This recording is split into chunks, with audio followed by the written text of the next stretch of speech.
lah sendiri kat sekolah, bawa ke sekolah ke apa ke macam mana. Kita tak tahu, susah cara tu. Jadi saya dengan Dr. Azhar pun kadang-kadang inovasi tak masuk sebab kita orang ni dah malu nak masuk sebab otai. Nanti asyik menang kan. Tu ya. Dia tak ada Dr. Azhar. Kalau kita menang, kita Okay. Actually, can we start the program? Well, okay. Kita sama kemudian Alright.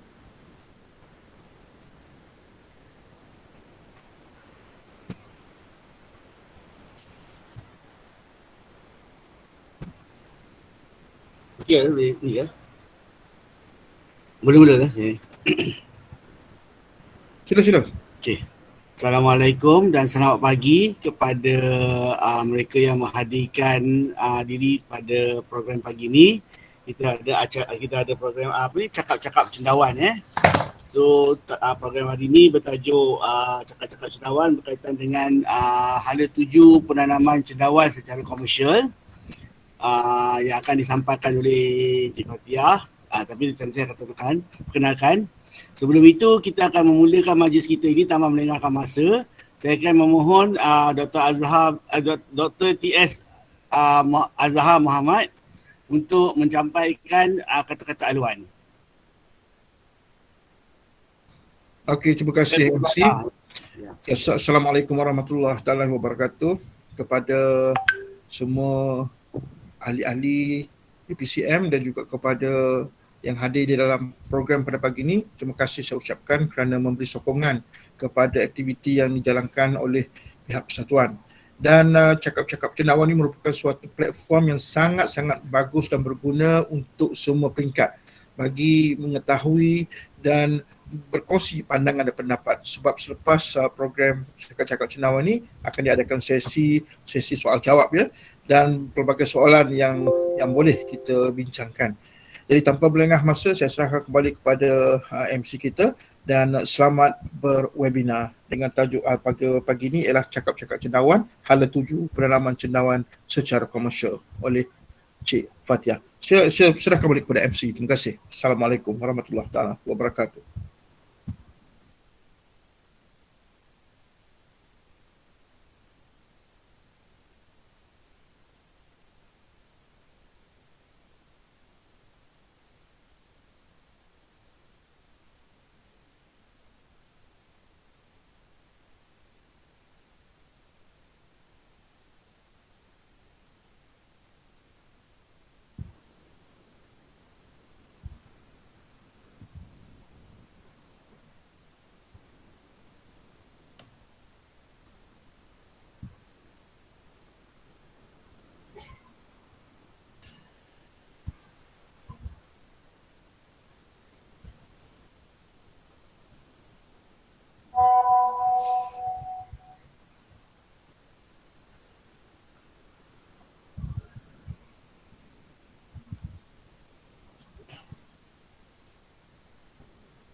Irwan, remove mute please.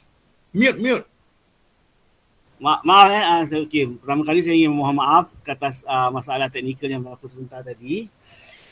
Okey, tanpa melengahkan masa, saya akan memperkenalkan penceramah kita untuk pagi ini. Penceramah kita untuk pagi ini ialah Cik Fatiah binti Mia Aris. Beliau mempunyai ijazah sarjana guna kepujian dalam bidang sains marin berusia 35 tahun dan berasal daripada Kampar, Perak. Okey, dari segi industri cendawan, beliau mempunyai dia telah memulakan menceburkan diri dalam bidang industri cendawan sejak tahun 2015. Kerana beliau juga ialah 2015 dan mempunyai pengalaman di situ dia memulakan pengalaman beliau lah di dalam industri cendawan, di mana beliau pernah bersama dengan Madi untuk penyelidikan cendawan dan memulakan penyelidikan mengenai cendawan kukuh Dan seterusnya Kini beliau giat dalam penanaman cendawan Volvarilla. Dan beliau juga pernah menjadi Setiausaha PPCM pada tahun 2019. Maka tanpa melengahkan masa, saya mempersilakan Cik Fatiah untuk memulakan cakap-cakap cendawan pada pagi ini. Silakan. Assalamualaikum. Terima kasih Encik Dr. Iwan. Okey. Sekejap saya share.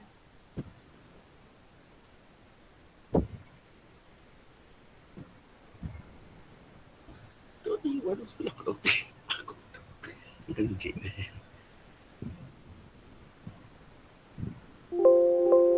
Boleh nampak tak slide saya? Okay, nampak clear. Okay. Okay, terima kasih. Terima kasih Dr. Azhar. Terima kasih Setiausaha Dr. Sumayya semua. Dan MC Dr. Irwan. Bukan Dr. Irwan, Cik Irwan. Cik Irwan. Bakal tu. Amin. So, tajuk yang saya diberi ialah untuk sesi webinar hari ini ialah ada 7 penanaman cendawan secara komersial. So, tajuk ni saya rasa sebab saya ada sedikit pendedahan dalam industri untuk pengkomersialan teknologi. Okey, ini latar belakang saya. Sebelum ni saya terlibat dalam pengkomersialan teknologi daripada pihak MADI. Encik Khairul. So kami start, sebenarnya kami fresh grad masa tu. Lepas fresh grad terus kami dapat satu peluang untuk berada dalam ekosistem keusahawanan teknologi dalam platform MTDC, Malaysian Technology Development Corporation, atau namanya Perbadanan Pembangunan Teknologi Malaysia. So MTDC ni dia ada satu program yang mana dia nakkan graduan yang ada untuk tubuh satu syarikat dan cari apa-apa saja teknologi yang ada di Malaysia. Sama ada di dalam di tingkat universiti ataupun di research institute seperti MADI, FRIM, nuklear dan sebagainya lah. So dekat situ daripada program tu lah kami terpaksa mencari teknologi hasil kajian untuk dikomersialkan. So disebabkan kami punya incubator ketika tu jadi UPM, so berdekatan dengan MADI. So kami pergi ke MADI lah untuk cari apa senarai teknologi di bahagian departmen pengkomersialan. Ya, dekat universiti pun ada juga. Sebab kami pun bukan hanya cari dekat MADI je. UNIMED, USM, UM, semua dia ada departmen teknologi pengkomersialan yang kita ada senarai untuk komersialkan teknologi. So dekat situlah kami dapatkan teknologi penghasilan benih cendawan kukur guna bioreaktor secara tercair. Pada tahun 2015 tu lah kami dengan knowledge yang ada, kami pergi ke Thailand untuk belajar dengan Pak Dira. Kalau orang Malaysia mesti kenal lah siapa orang Thailand ni. Dia memang suka sharing. Sekarang ni pun dia dah fokus kepada cendawan tiger meat, sebab kan COVID-19 ni memang penanaman tu menjadi satu yang komersial lah. Dan sesuai untuk imun badan kita. Yes. Okay, and then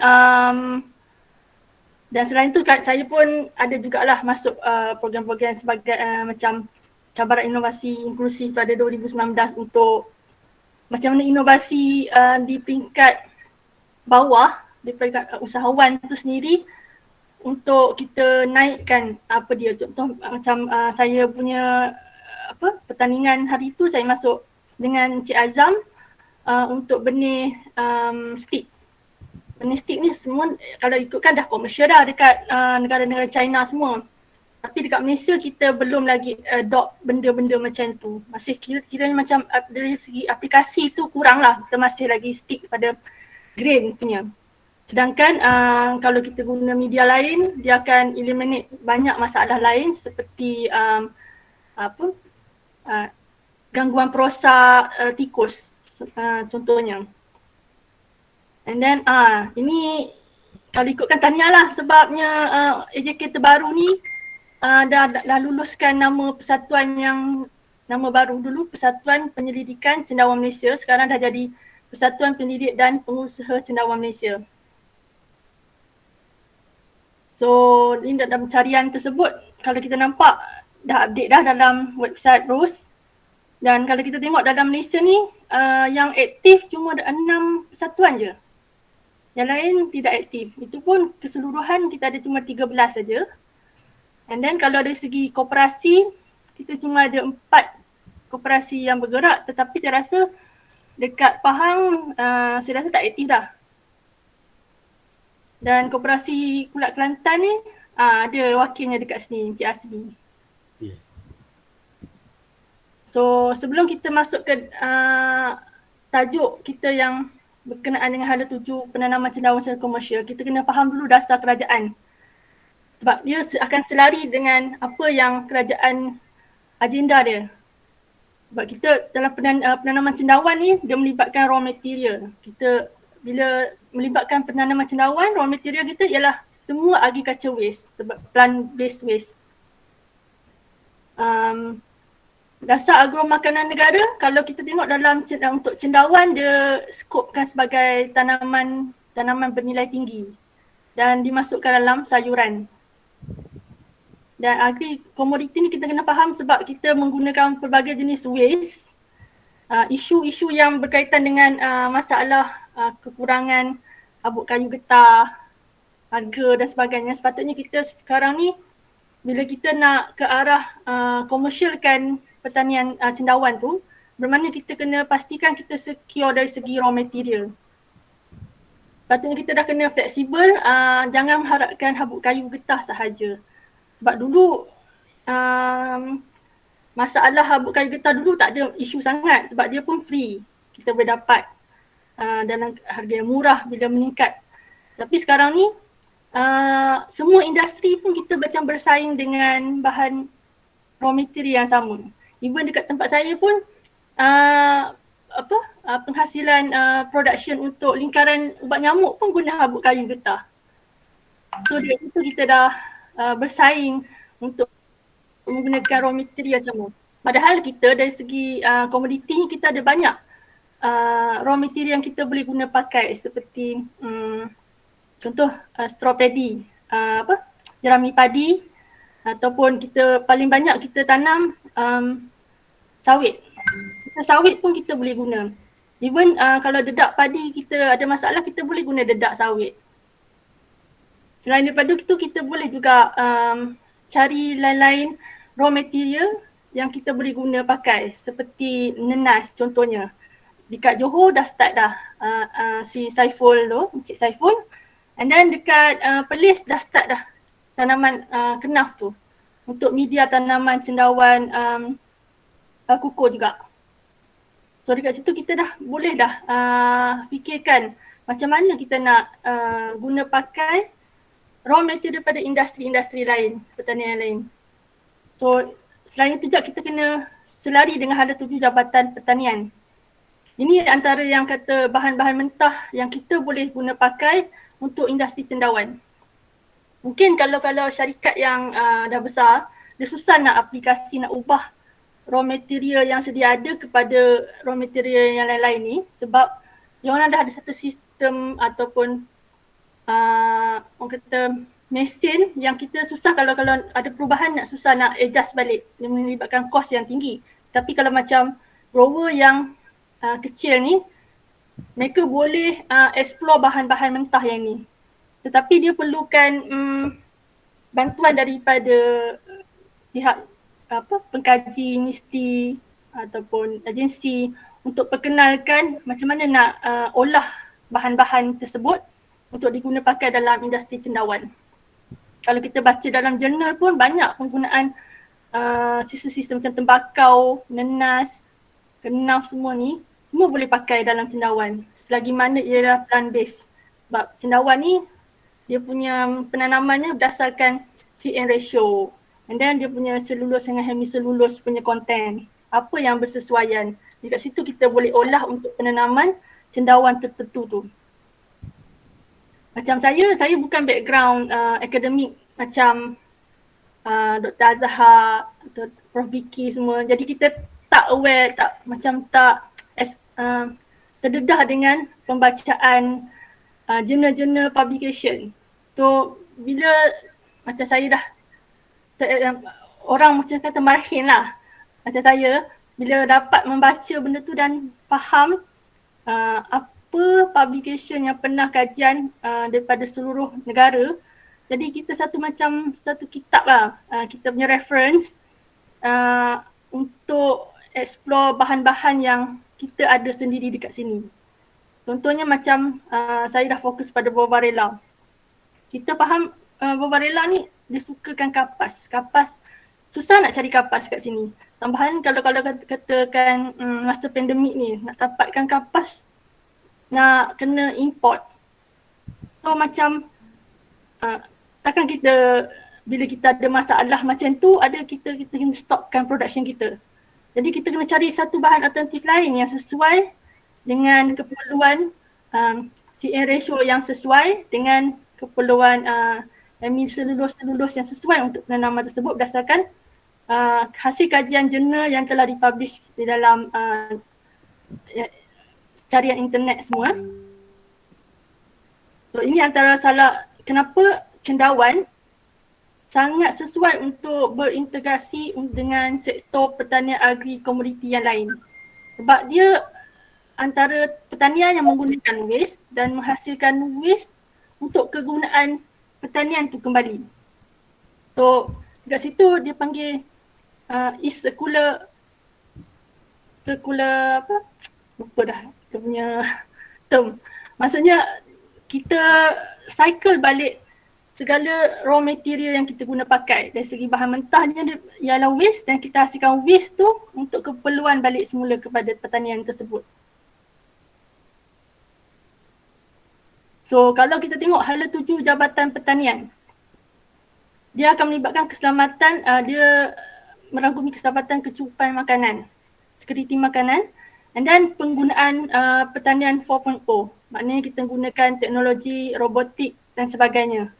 Even IoT juga, sistem Internet of Things, and then membangun kapasiti. Maksudnya kalau kita nak tekan kat sini apa kepentingan 4.0 dalam industri ni untuk tujuan perkomersialan penanaman cendawan dekat Malaysia, ialah itu adalah salah satu agenda di bawah RNK ke-12 yang mana dia nak orang cakap automation semua tu ialah agenda mereka. Jadi kita nak tak nak kita kena selari dengan apa kehendak kerajaan, hasrat mereka. Dan kalau kita tengok penggunaan 4.0 ni juga mampu untuk mengurangkan risiko serangan penyakit dan juga banyak lagi yang kita boleh manfaatkan dari segi aplikasi, contohnya dekat Malaysia.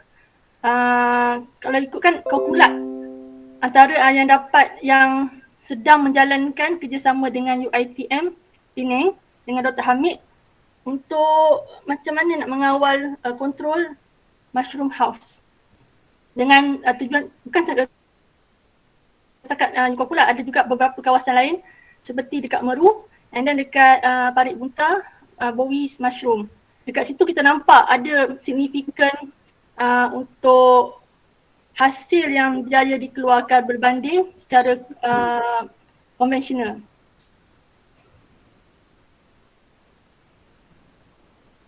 So ini ialah hala 7 industri asas tani pada tahun 2019 dengan 2020 punya hala 7. So kalau kata cendawan komersial, ini antara cendawan yang boleh dikomersialkan dekat Malaysia dan telah pun dikomersialkan. So cara untuk tanah tinggi ni, ini antara yang tidak boleh elak lah daripada penggunaan teknologi 4.0.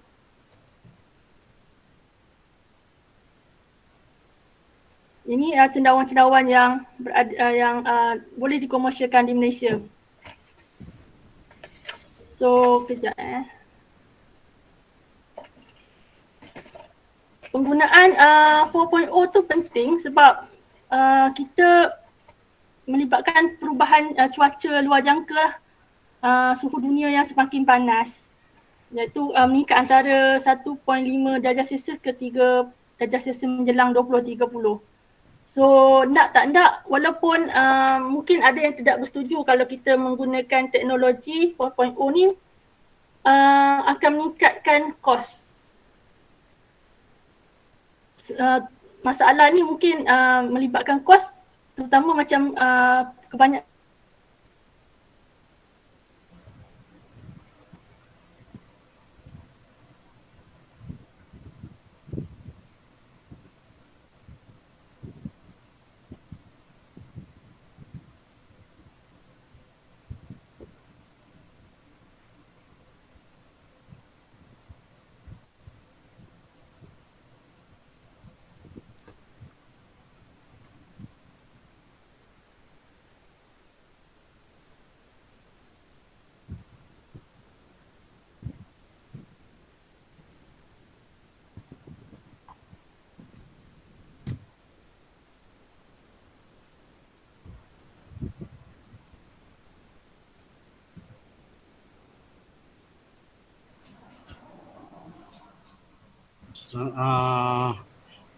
tak ada macam sangkut sini.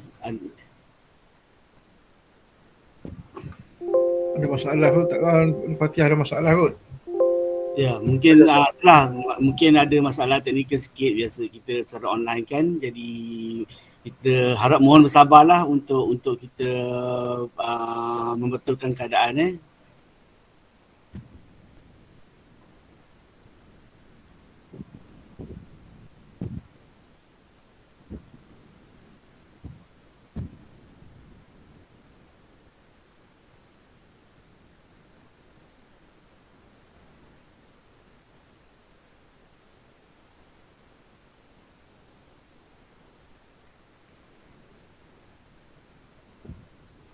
Ya, sebagai makluman, rancangan Malaysia ke-12 boleh di-download daripada internet, dah ada dalam bentuk PDF ya.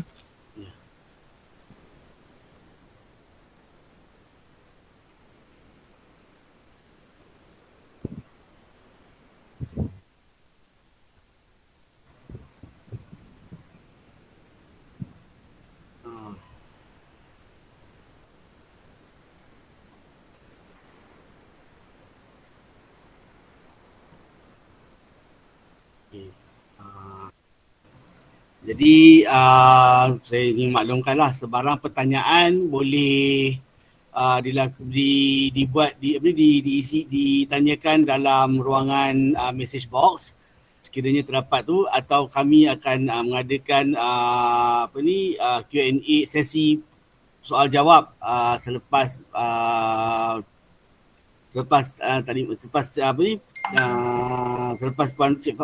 Cik Fakiah inilah tu. Kami masih lagi menunggu respon daripada Cik Fatihah. Assalamualaikum. Okey. Sorry, saya putus masa bila ya? Masa yang Volvarela dia. Ha? Masa yang rumah cendawan ya, saya tengok tak. Start daripada mana? Sorry. Oh, dia punya PowerPoint dia tadi. Dekat mana? PowerPoint tadi ada Jabatan Pertanian punya ni, Jabatan Pertanian. Cuba tengok kat Jabatan Pertanian tu. Dia maybe just plus minus few more slides from there. Yang ni ke? Tak nampak slide lagi. Kami belum slide belum. Oh, sorry. Please share. Sorry, mana ke?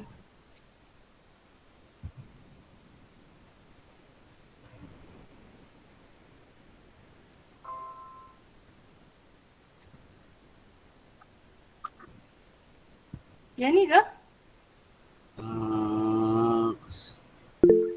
Macam sekejap. Tadi membantu atas betul ke? Rasanya macam kalau yang sebelum ni slide apa ya, jap. Ni. Ini kat situ okey. Ini ya? Okey. Jauhnya. Okey. So dekat sini saya nak cerita tentang untuk industri cendawan.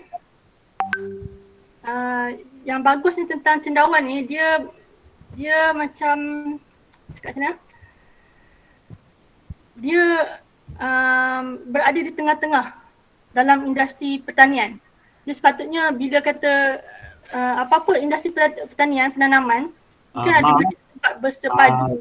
Cik Fakiah, ada Ya, tadi dia kata terhenti dekat peningkatan kos tadi. Peningkatan kos. Ya.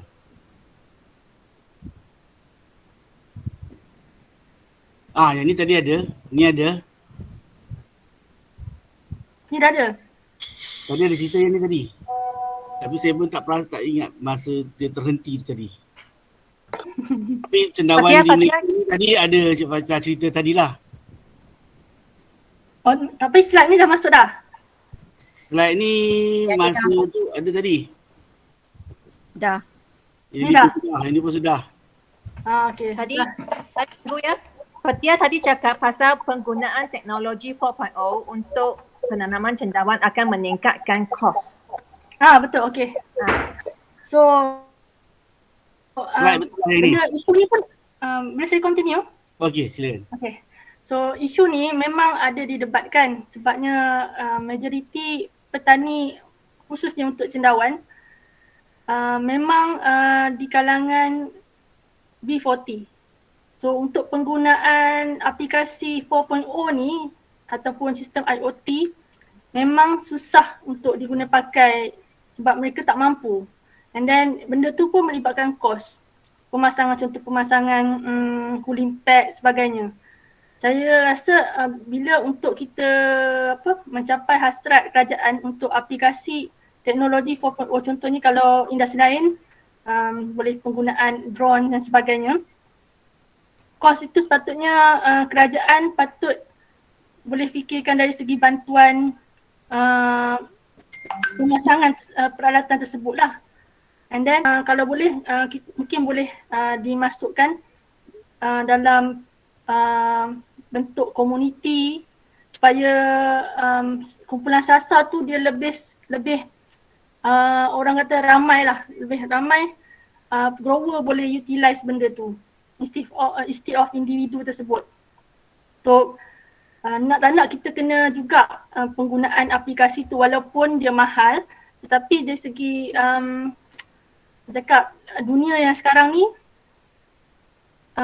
penggunaan teknologi tu dah jadi macam perlahan-lahan dia akan jadi mandatory. Contoh macam kita berwebinar hari ni, siapa sangka benda ni adalah satu orang cakap dah bukan dia jadi keperluan dah. Dia bukan jadi kehendak. Jadi dengan perubahan cuaca juga menyebab dalam kalau kata fakta hari tu dia cakap peningkatan suhu 1.5 darjah Celsius kepada 3 darjah Celsius menjelang tahun 2030. Bermakna daripada sekarang kita sepatutnya dah kena aware untuk langkah seterusnya. Jika berlaku, maknanya kita dah ke arah itu. Itu yang saya cuba sampaikan dekat sini. Bermakna untuk Jabatan Pertanian, instead of just fokus kepada pemberian bentuk dari segi mesin dan sebagainya, mungkin dah boleh ada penambahan dari segi bantuan untuk aplikasi penggunaan industri 4.0 tu dalam industri cendawan. Kalau kita tengok industri padi sekarang ni pun dah dengan sawit dah penggunaan drone tu dah jadi macam meluas dah. Jadi kita pun harap dalam industri cendawan sendiri tidaklah terkebelakang walaupun kita dikatakan kos tu tinggi, susah untuk apply melainkan big corporation. Jadi macam mana pun kita kena ada satu usaha untuk aplikasi tu. Dan saya nampak kat sini pun dah ada dah berlaku aplikasi tu dari peringkat grower. Contohnya macam saya sebut tadi, Kokulat dengan kerjasama NISTI contohnya, NISTI UiTM Penang. Dekat situ pun kita dah nampak perlahan-lahan ramai orang dah mula nak cuba ke arah tersebut. And then contoh kalau kata raw material tadi, kalau kita tengok hasrat kerajaan untuk mengurangkan import jagung, dedak. Jadi dia dah mula fokus untuk bangunkan industri jagung bijirin. So dekat situ kita dah nampak dah kalau industri tu bangun bermakna kita dah boleh explore raw material daripada sumber jagung pula. Jadi saya rasa macam benda tu kita kena fikirkanlah kalau kita nak menanam cendawan secara komersial menggunakan raw material yang berbeza selain daripada habuk kayu getah. Maksudnya kita tak nak kebergantungan kepada habuk kayu getah saja. Walaupun kita tahu habuk kayu getah tu memang orang cakap substrate yang terbaik, tetapi kita mesti fleksibel untuk penggunaan sekiranya berlaku cakap shortage dalam raw material tersebut. And then dari segi network platform PPPCM ni saya rasa terbaiklah sebab nama PPPCM, Persatuan Penyelidik dan Pengusaha, bermakna dekat situ kita dah ada satu jaringan dah di peringkat akademik dengan pengusaha tu sendiri. Jadi persatuan tu sendiri boleh menjadi satu jambatan di antara peringkat kami grower dengan peringkat agensi dekat atas dan research sendiri. So kita macam dari segi konsep triple helix tu kita dah ke arah itu dah, kerjasama tu. Dari segi pihak swasta, universiti dan agensi. Itu lebih saya rasa lebih berjaya lah kalau kita boleh menjadikan PPCM ni platform untuk industri cendawan. Saya rasa itu je kot daripada saya. Baik, terima kasih Cik Fatiah diucapkan dan kita kini beralih kepada sesi soal dan jawab ya. Kepada sesiapa yang mempunyai soalan kepada Cik Fatiah, boleh kemukakan soalan pada dia sekarang.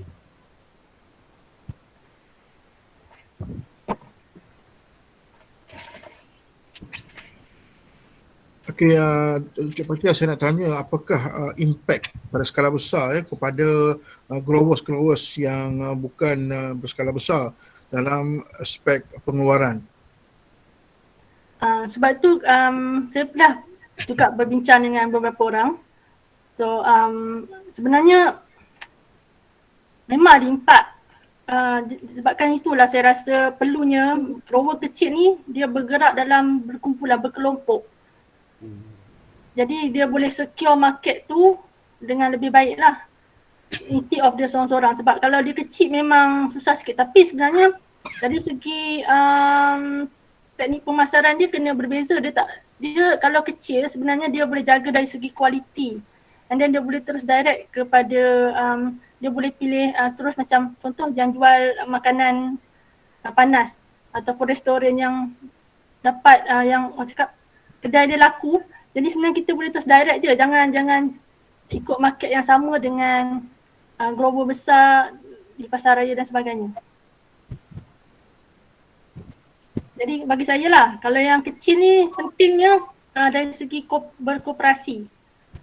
Itu yang paling penting, bergerak. Cara berkelompok, bersepadu lah. Okey, semoga jawapan tersebut menjawab persoalan daripada Dr. Azhar tadi. Saya buka lagi untuk sebarang persoalan. Yes, saya ada soalan. Saya nak tanya, macam sekarang Puan menggunakan, Puan menanam secara komersial Wavalera kan? Apakah pendapat Puan tentang hala tuju Wavalera? Dan mungkin apakah kemungkinan kita gunakan what is the benefit kalau kita gunakan 4.0 macam control environment, adakah itu perlu untuk masa depan? Okey, yang pertamanya dalam industri Wavarela ni sebenarnya kita tak payah risau pun. Kalau kita tengok pasar raya, mana-mana pasar raya mesti ada jual dalam can punya. Dah lama dah, bukan sekarang. Bermakna permintaan tu di pasaran dah memang dah ada dah. Cumanya tak ada yang menanam. Kalau kita tengok negara jiran pun Thailand, buah barela nombor 1 tanaman cendawan. Sebab dia menang dari segi tekstur. Rasa dia sedap, lebih sedap daripada tiram lah. Maknanya dekat Thailand sini pun tiram nombor 2, buah barela nombor 1. Bermakna kat sini tu cuma kita baru diperkenalkan, itu pun atas usaha Dr. Azhar sendirilah pada tahun 2016 di bawah projek MSI. So dari segi hala tuju tu saya tak bimbang pasal cendawan tu sendiri. And then dari segi raw material, kita ni pengeluar sawit yang besar. Nombor 2 ke nombor 3 yang terbesar. So jadi kat situ raw material kita memang abundant. So mungkin tak perlu bimbang sangat lah pasal raw material. And then kalau kita tengok dari segi dalam publication pun, selepas cotton waste, EFB adalah material yang terbaik untuk penanaman buah barela. Kemudian baru macam strawberries. Dari segi penggunaan teknologi memang penting pada saya lah.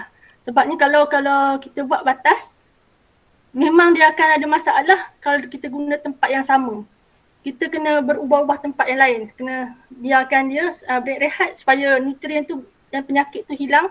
Kalau kita guna konsep rumah, kita boleh jaga dia punya, orang cakap, production tu.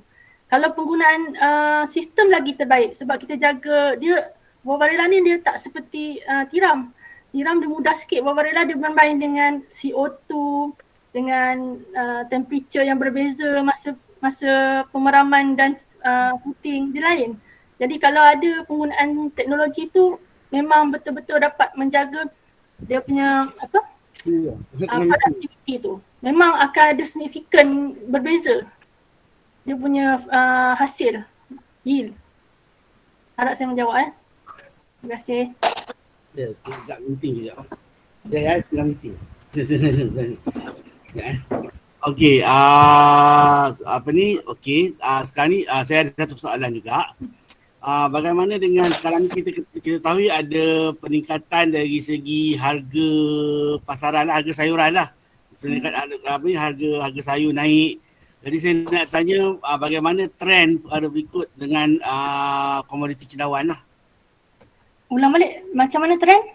Trend dari segi itulah, kita tahu sekarang kita menghadapi isu masalah naikkan harga sayuran kan di pasaran.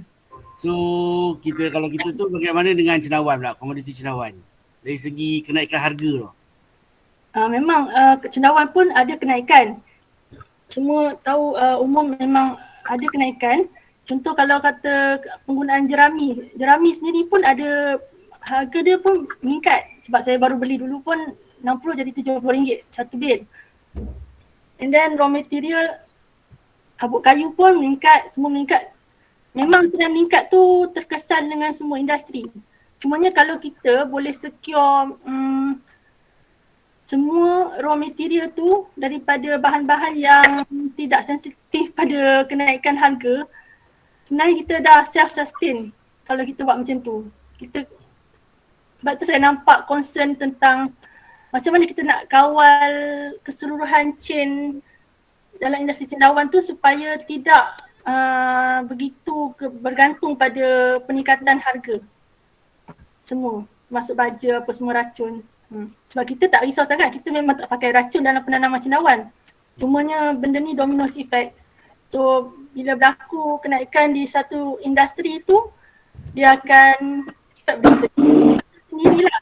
Kena mula explore penggunaan raw material yang berbeza supaya kita boleh sentiasa boleh cakap bila-bila masa boleh berubah pada material lain kalau berlaku masalah tu. Baik, terima kasih Cik Fatihah. Jadi saya buka lagi sebarang persoalan. Mungkin ada lagi 2 soalan yang kita boleh buka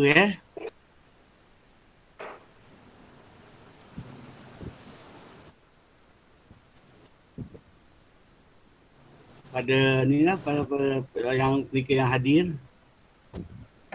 Saya perasan ada ni soalan daripada Rizila. Okey, ya, betul. Okay. Jadi dia kata sini soalan peningkatan teknologi memerlukan peningkatan kos grower sekarang rasa tidak mampu untuk adapt dengan teknologi ni. Apa pendapat Encik Fatiah untuk membolehkan grower mampu seiring dengan teknologi? Soalan pertama. Soalan kedua, bukan soalan kedua ya. Bolehkah buat satu program untuk grower terdedah dengan teknologi dan panduan untuk mereka memohon sebarang bantuan untuk bantuan yang ada, kerana bagi saya ramai tak tahu cara untuk memohon bantuan yang kerajaan sediakan. Betul. Soalan ni sebenarnya saya dah cakap dah sebenarnya dalam presentasi ni tadi, iaitu macam peningkatan kos kan, grower memang tak mampu. Sebenarnya dari segi macam ni, kita kena bergerak dalam bentuk komuniti. Bantuan kerajaan dia banyak bagi bukan dalam pada individu tetapi komuniti. Contohnya entiti macam koperasi. Memang bila kita bergerak, kita minta bantuan tu, insyaAllah lah kita boleh usahakan untuk dapat. And then benefit tu lebih ramai orang. Dia kalau individu susah sikit. Tambah lagi benda ni benda yang baru juga. Jadi dia perlu satu cakap track record yang projek tu berjaya. And then benda tu akan berkembang lah kepada grower-grower yang lain. Kalau macam satu program grower terdedah ni, soalan yang kedua tu, saya rasa platform macam PPCM sendiri pun tempat yang baik untuk bawa isu ni bergerak ke jabatan-jabatan agensi. Sebenarnya banyak agensi, kita tak boleh nak kata kita fokus pada agensi Jabatan Pertanian je. Banyak agensi lain yang kita rasa macam mungkin tak berkaitan tetapi ada. Sebenarnya macam contoh nuklear sendirilah, orang ingat buat atom, tapi benda tu boleh cendawan juga. Jadi saya rasalah di peringkat agensi sendiri, macam di pihak MADI sendiri, ada orang cakap network yang kuat di antara agensi-agensi kerajaan yang mungkin boleh diutarakan jadi jambatan kepada kami grower yang tak tahu macam mana nak pergi ke arah sana. Bawa suara kami lah yang berkaitan dan sesuai dengan apa yang kehendak kerajaan. Kalau kata perlu IoT, memang IoT tu saya rasa memang setujulah, mahal. Tetapi kalau benda tu memang dapat signifikan membantu menyelesaikan pelbagai masalah, benda tu jadi kalau kata grower macam researcher sendiri dekat universiti pun patut take note untuk macam mana nak reduce cost tu. Kalau kata penggunaan, contohlah elektrik tu mahal, mungkin solar pun mahal. Mungkin kita boleh minta kerajaan bantu dari segi subsidi pemberian solar tu sendiri macam tu untuk jangka masa panjang. Itu pada cadangan saya lah. Okey, satu cadangan yang bernas lah ya. Betul, memandangkan kita ada masalah dari segi kos teknologi ya. Dan satu lagi pandangan secara peribadi saya lah, berkaitan dengan hala tuju cendawan ni ialah berkaitan dengan produk hiliran. Sebab sekarang ni mungkin kita banyak fokus kepada penanaman. Mungkin penanam cendawan boleh juga memberi sedikit tumpuan kepada produk hiliran lah, pemprosesan yang mungkin dikatakan tidak secara langsung tetapi berkaitan dengan industri cendawan ya. Itu okey. Sekarang ni okey, Tuan Fatiah boleh komen jugalah. Memang saya nak masuk juga bahagian yang produk hiliran tu, tapi tak sempat. Tak nampak kot. So, kalau ikutkan, memang kalau kita bangunkan satu-satu industri makanan tu, contohlah yang terbaru kalau isu semasanya jenama mushroom yang viral tu. So kalau katakan industri tu bila dibangun, bermakna dia membantu juga keperluan untuk supply pada dia. Bila kita dah bangunkan satu-satu produk tu, maknanya kita pun membantu grower untuk pengeluaran yang secure. Itu yang pada saya memang pentingnya cakap produk hiliran tu memang sangat penting. Ya. Sini ada beberapa soalan ada satu soalan, maaf. Soalan daripada Muhammad Norisan. Ditanya kenapa kurang end produk berasaskan cendawan di pasaran seperti chip cendawan, keripik cendawan berbanding pisang, ubi, potato. Adakah disebabkan kurang bahan mentah atau kurang knowledge? Kalau kurang bahan mentah cendawan segar, ini bermakna SSL cendawan di Malaysia masih rendah. Jadi bagaimana saya serahkan saya sebab inilah satu perkara yang berkaitan dengan bidang saya lah. Sebab saya banyak terlibat dengan proses produk hiliran. Saya boleh kata isunya dengan izin Pak Fatihah, dengan isunya satu ialah memang betul. Satu, untuk perprosesan kita perlukan banyak volume lah, dari segi volume. So kita memerlukan volume cendawan yang lebih besar lah untuk nak bertahan dalam segi perprosesan, sebab kita kena hasilkan secara skala besar kan.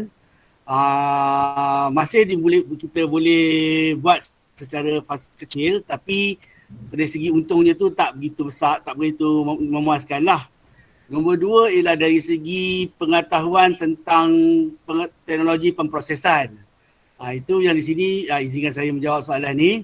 Dari segi penanam cendawan, mereka boleh mula belajar ataupun mengambil tahu tentang kaedah pemprosesan makanan. Ada kalanya dia tak semestinya kita nak belajar pemprosesan makanan, tak semestinya kita tanam cendawan, kita belajar produk cendawan. Kalau kita nak belajar produk cendawan, masih terhad di pasaran sekarang. Jadi saya nak sarankan kepada penanam-penanam, kalau boleh kita belajar yang orang kata umum. Macam kata burger salah satunya, buat chip, buat sos, buat keripik, buat apa saja keropok secara asas. Jadi pemprosesan makanan secara asas ni kita boleh apply dengan menggunakan cendawan sebagai bahan mentah. Okey, banyak produk sekarang, ada banyak jenis produk di pasaran. Produk bakery, produk hasilan daging, produk itu, walaupun dari segi bahan mentah, dari segi bahan yang yang digunakan ialah yang biasa kita jumpa di pasaran, tapi kita boleh orang kata menambah value added. Kita boleh menambah nilai dengan aplikasi cendawan pada produk tersebut. Jadi sekiranya Cik Fatihah ada tambahan ini sampaikan, saya silakanlah. Itu saya setujulah. Macam penggunaan cendawan dalam makanan.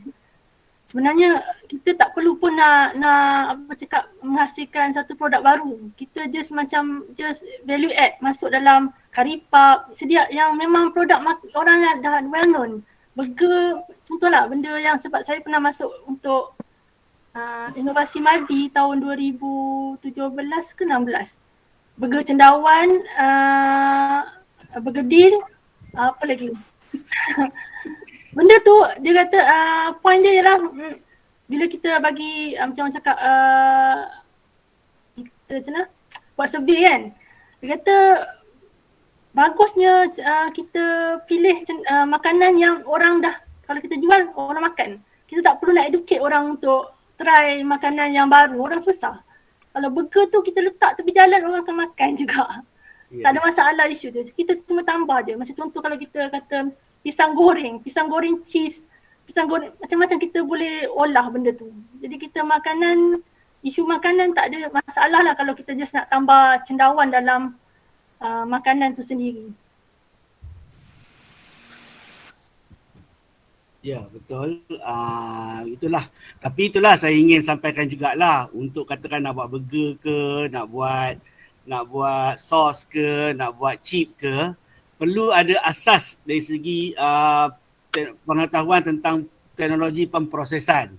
Kan antara yang berpotensi bagi saya lah macam paste kan, food paste tu kita boleh buat macam masak lemak dalam bentuk paste apa semua, tapi kita memerlukan asas. Kita bukan nak kata dia satu bidang yang bagi penanam mungkin satu bidang yang baru lah, sebab dia walaupun nampak mudah tapi sebenarnya dia melibatkan pengetahuan mengenai pemprosesan dan untuk memanjangkan jangka hayat produk makanan.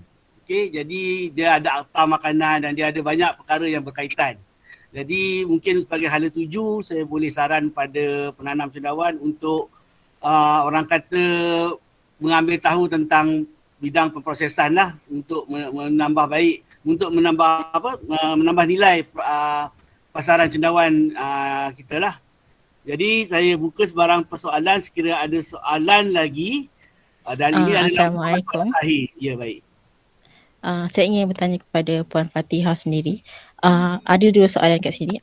Yang pertama, apakah industri cendawan ada masalah yang melibatkan benih? And yang kedua, di mana rujukan ini boleh dibuat jika ada masalah dalam penanaman cendawan itu sendiri? Kalau kata masalah benih, memanglah ada isu benih sampai sekarang pun tak.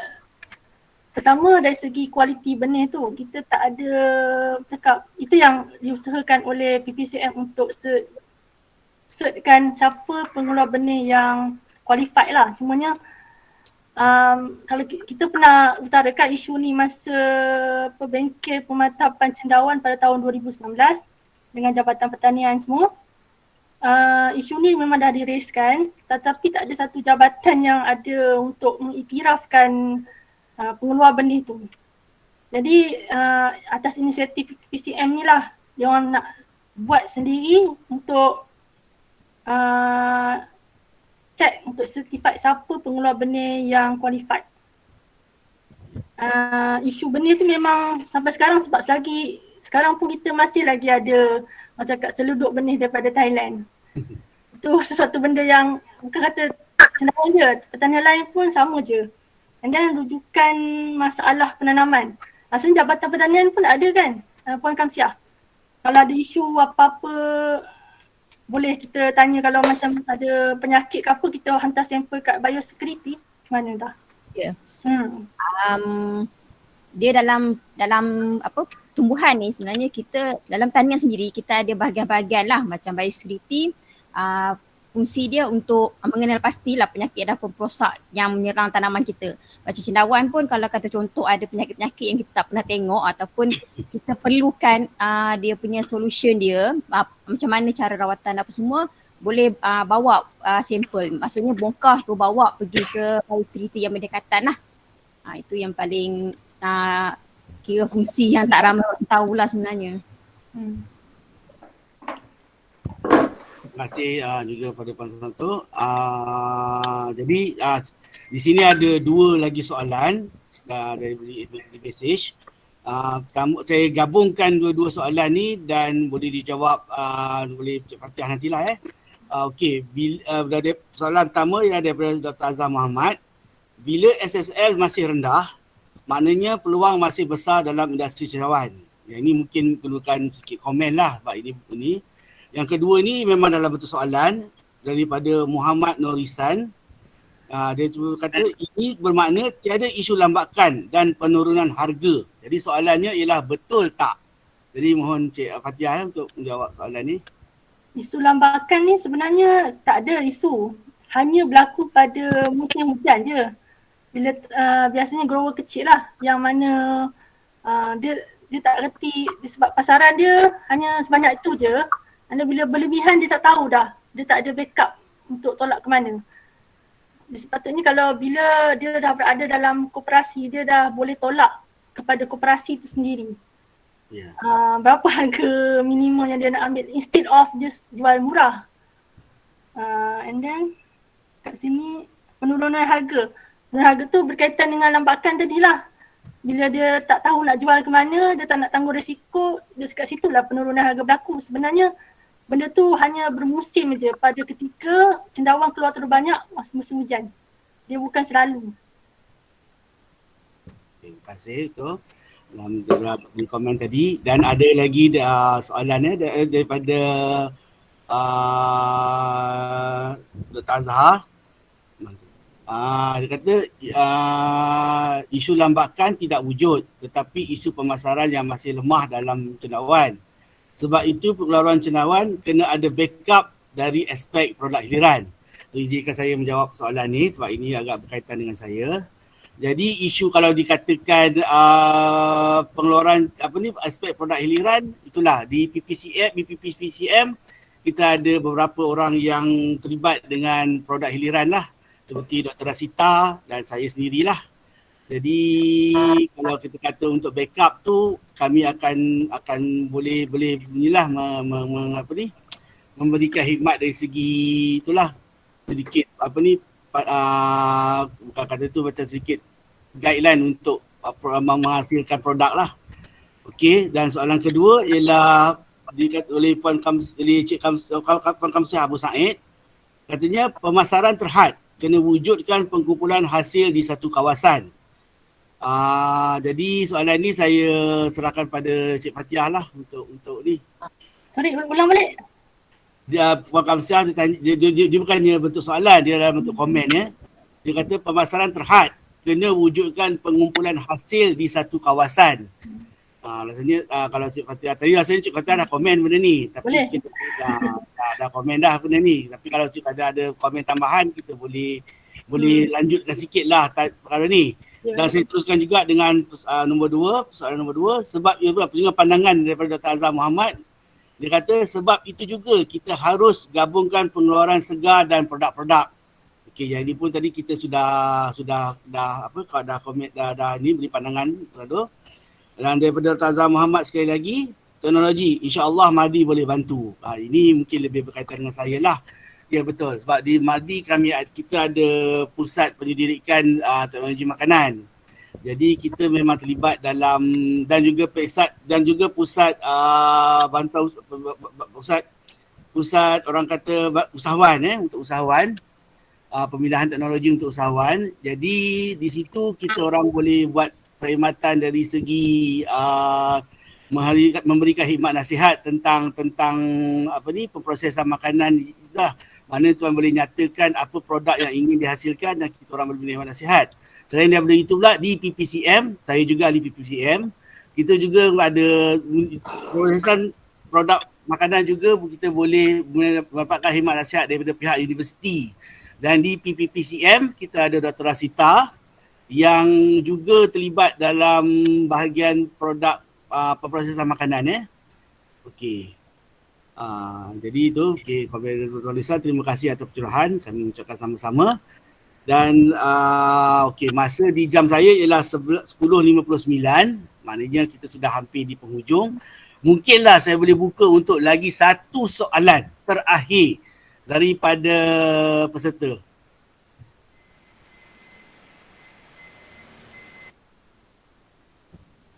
Assalamualaikum. Salam ya Cik Azmi. Ya. Okey. Saya nak tanya satu soalan je. Sebab 10 tahun lepas, 15 tahun lepas pun kita bercakap, kita berbincang masalah yang sama.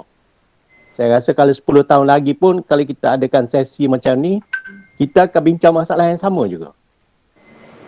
Ya. Jadi soalan saya, adakah PPCM bercadang untuk mendesak kerajaan untuk menubuhkan lembaga cendawan Malaysia? Sebab selagi tidak ada satu agensi yang fokus kepada industri cendawan, maka kita ni akan macam ni lah. Ya. Sebab 80% lebih daripada 80% penanam cendawan adalah pada skala kecil. Yang lebihnya ialah skala besar. Yang skala besar ni tak ada masalah lah. Tetapi sekiranya ada GLC masuk dalam industri cendawan ni, sebab dia nampak potensi industri cendawan ni, apa akan jadi pada penanam-penanam cendawan skala kecil ni? Jadi di sini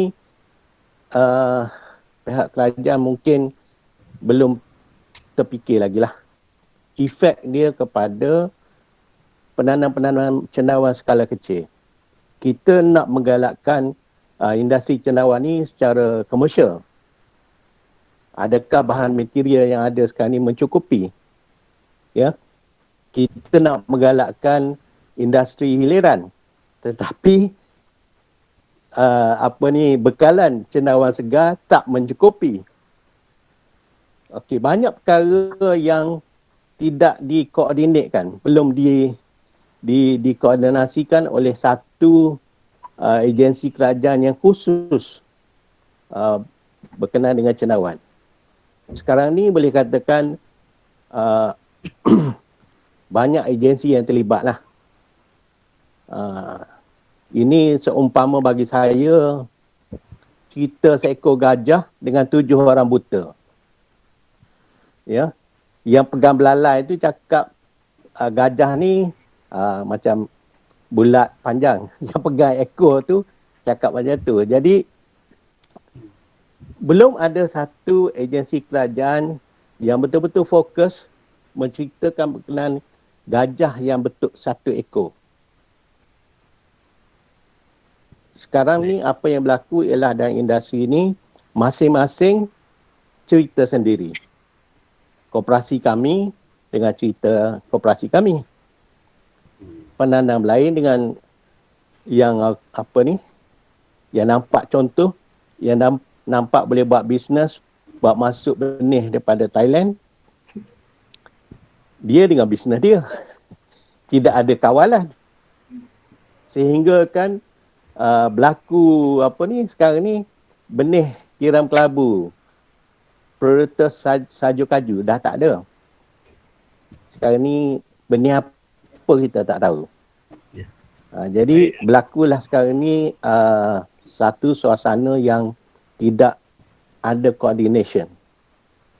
Jadi kalaulah PPCM tidak ambil langkah menjadi satu pressure group untuk mendesak kerajaan menubuhkan lembaga cendawan Malaysia, saya rasa 10 tahun lagi pun keadaan kita macam ni juga. Itu pendapat saya lah. Terima kasih. Baik, Masya ya, Cik Azmi juga ada buat burger yang saya kenal.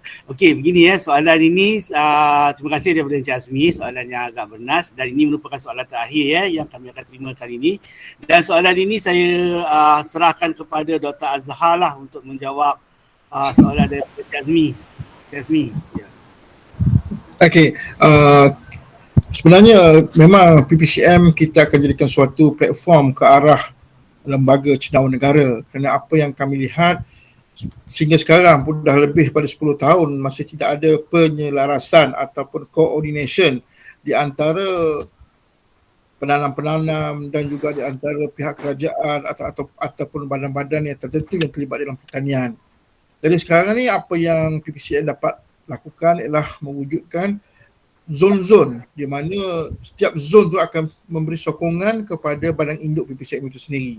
Dan pastinya kita tidak boleh lari daripada keadaan politik semasa dan keadaan politik juga akan mencerminkan hala tuju PPCM sebenarnya. Jadi apa yang kami akan buat ialah memperkemaskan lagi, contohnya dari segi tenaga pengajar yang perlu disertifikatkan. Yang keduanya dari segi ladang-ladang yang perlu di-standardizkan, di mana kita masih lagi kekurangan ataupun tidak ada SOP tertentu dan lahirlah bermacam-macam mazhab yang menyebabkan berlaku kecelaruan di dalam pengeluaran cendawan itu sendiri. Jadi bila benda-benda ni dapat kita support, dapat kita bantu, dapat kita perbentukkan, insya-Allah suatu nanti dan pastinya lembaga cendawan negara akan dijadikan suatu realiti.